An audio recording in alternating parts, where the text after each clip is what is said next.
I'm joined today by Eric Lewis, an industrial designer and the man who came up with the permeable cone stocking idea. So for our viewers, can you give just a quick rundown of what the permeable cone stocking is?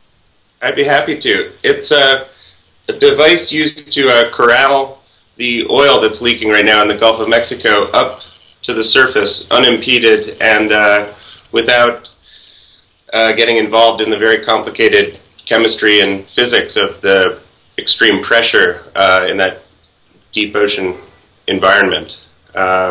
It's the permeability of the tube that goes from the ocean floor up to the surface of the water that makes it so you don't have to really worry so much about gases forming into crystals and hydrates and whatever, because the oil, as we know, is just sort of, it's not freezing when it's just coming out of the ocean by itself.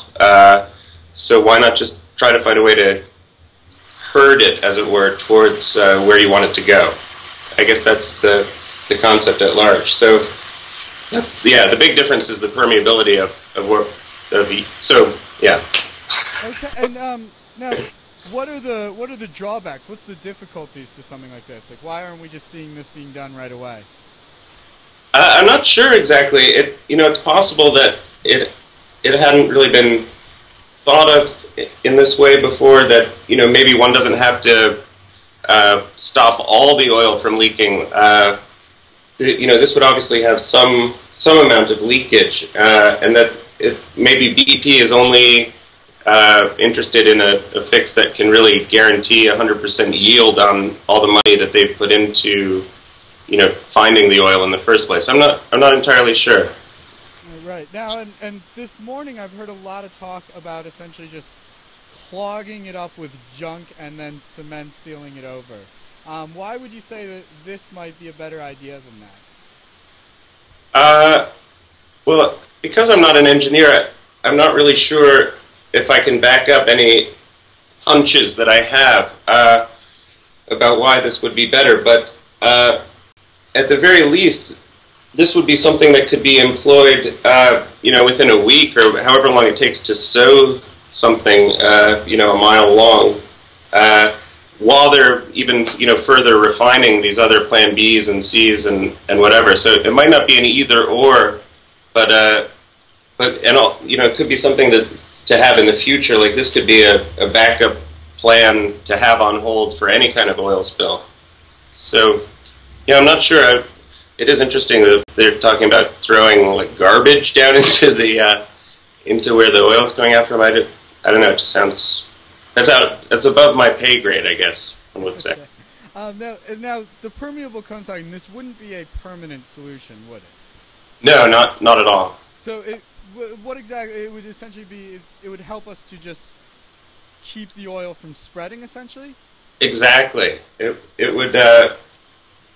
My guess is, it would be keeping, like, just to throw out a number, like 80, 85, 90% of the oil in this one cone, as opposed to, expanding out through the Gulf. And I saw a graphic on the internet yesterday, I think, of the predicted path that this oil spill will take, and it actually just goes all around the planet. So this would probably prevent that, at least.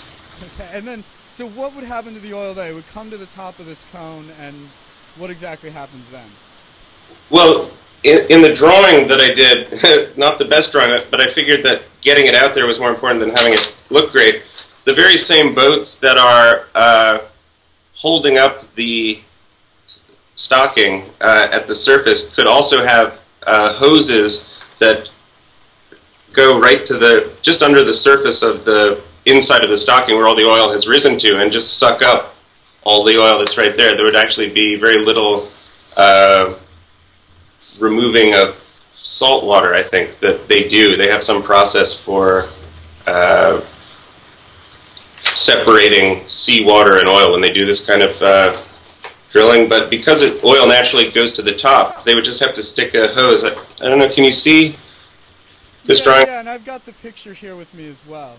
You have it too. So yeah, basically the same boats that are holding the sock up would have oil intake hoses, and I guess they would be tankers themselves, or there would be lines, going to nearby tankers. It could be tugboats holding up this thing. I'm not sure.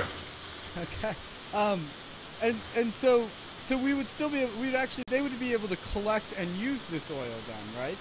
Oh, absolutely. Yeah, I think that's part of their goal is to, they want to be able to sell whatever oil they rescue from this nightmare. So.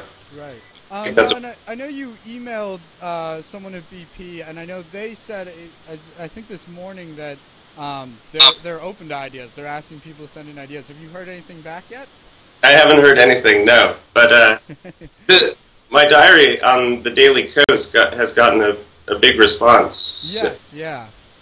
And a lot of the engineer types have commented positively on it and think it will work. So that's promising. Okay, well, thank you so much for sitting down and talking with us, and make sure to let us know if you hear back from BP. I definitely will. It's been a pleasure.